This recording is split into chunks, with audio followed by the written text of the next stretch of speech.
Guys, so अभी जो Air India का लास्ट मंथ प्लेन क्रैश हुआ था अहमदाबाद में, उसके related aircraft accident investigation bureau ने एक रिपोर्ट, प्रिलिमिनरी रिपोर्ट डिक्लेयर अभी पब्लिश की है। और उसमें आप देखोगे तो there have been a lot of detail general information and all, and aircraft की डिटेल बोइंग 787 जो ड्रीम लाइनर था इंडियन एंड ऑल। सो फिर आगे जाके क्या डैमेज हुआ है उसके फ़ोटोज़ अपलोड किए हैं। Then you can see the more information about the flight recorders and all. So now the main thing starts from here, that a taxi clearance was received. So the aircraft का सब सही सही था, और उसको clearance मिल गया। और the main thing start as per the EAFR data, the जो flight recorder है, the aircraft crossed the takeoff decision speed at V1 and achieved 153 kts IS at 8833 UTC.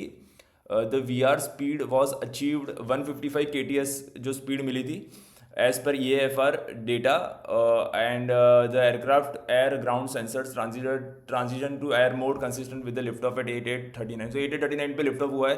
The aircraft achieved maximum speed of 180 knots की जो speed achieve की थी 8842, 3839 पे take off हुआ, 155 पे 180 knots की स्पीड अचीव कर ली।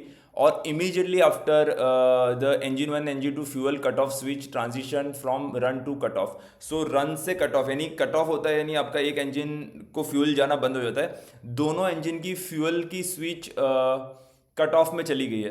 अभी ये तुरंत हुआ है 8842, इमीजिएटली आफ्टर टेक ऑफ दोनों इंजन की fuel switch from run to cut off हुआ है। अभी ये कैसा हुआ, ह्यूमन से हुआ है, ऑटोमेटिकली हुआ है, कोई प्रॉब्लम, कोई और इशू था, नो आइडिया, ये हुआ है।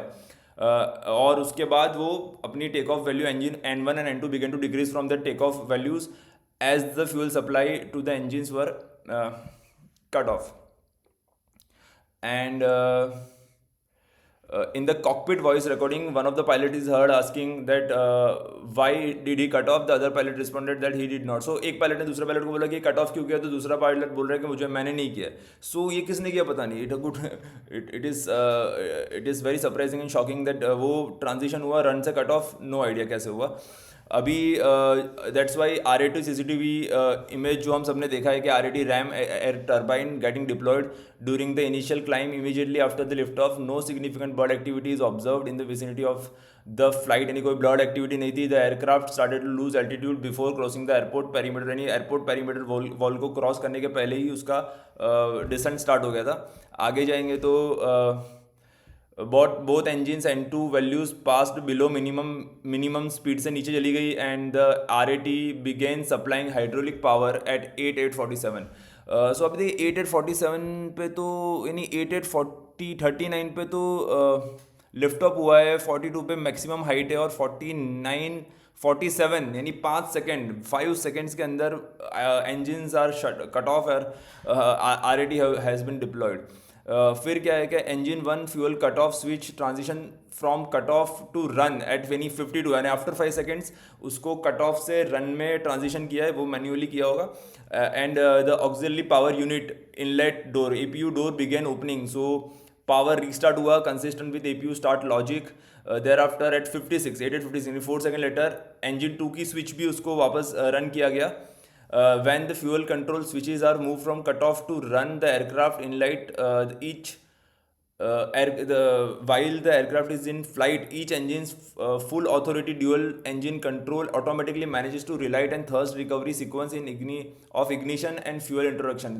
शॉर्ट में कि वो रीस्टार्ट की प्रोसेस चालू की उन्होंने, और वो observe to be rising, EGT was observed to be rising for both engine indicating relight.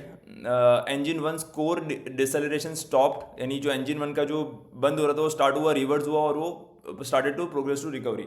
And engine 2 was able to relight but could not arrest core speed deceleration and reintroduce fuel capacity to increase core speed acceleration and recovery. तो engine 2 recovery नहीं हो पा रहा था, engine 1 का recovery हुआ था।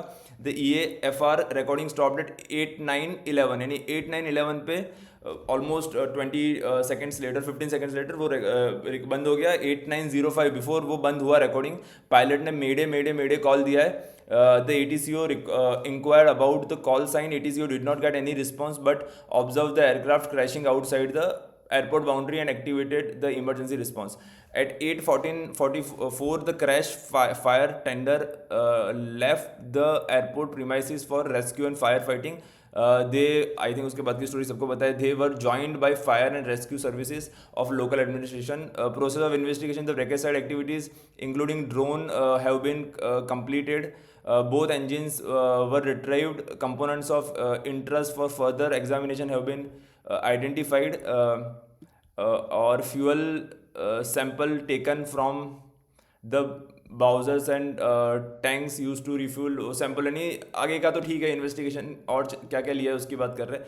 But ये है कि द पॉइंट इज़ दैट कि दोनों इंजन को कट ऑफ किया, कट ऑफ के बाद रीस्टार्ट किया. अभी कट ऑफ के बाद जो रीस्टार्ट कट ऑफ कैसे हुआ पता नहीं, क्यों हुआ पता नहीं, किसने किया पता नहीं, नथिंग, बिकॉज रिकॉर्ड ही नहीं हुआ है, आवाज़ ही नहीं आई. ऐसा नहीं कि एक ने कर दिया और उसके बाद आई हो. तो क्यों हुआ, किसने किया पता नहीं. और उसके बाद रीस्टार्ट किया बट एक स्टार्ट हुआ, दूसरा स्टार्ट नहीं हुआ, हाइट नहीं थी, गिर रहा था, दो इंजन का पावर नहीं था, तो ultimately it crash. So as per the report, there was nothing wrong with the aircraft. There was some human error. But again, अगर वो ऑटोमेटिकली वो कट ऑफ हुआ हो, I don't know. But I don't know कि Boeing में ऐसा हो सकता है या नहीं. बट वो एज पर what I have read, I am not a aviation expert, के बोइंग में ऐसा यूजुअली नहीं हो सकता और वो मैन्युअली होता है. तो let's see how it goes. But this is the, और अभी इसका तो क्या ही आंसर देंगे, means you can't give any answer to this. So यही रहेगा, यही इन्वेस्टिगेशन रहेगा. और I think this will be the final investigation और इस पर ही क्लोज होगा कि वो फ्यूल को बंद कर दिया गया था. अभी क्यों किया, कैसे किया, क्यों, वो तो शायद वो राज ही रहेगा. Thank you.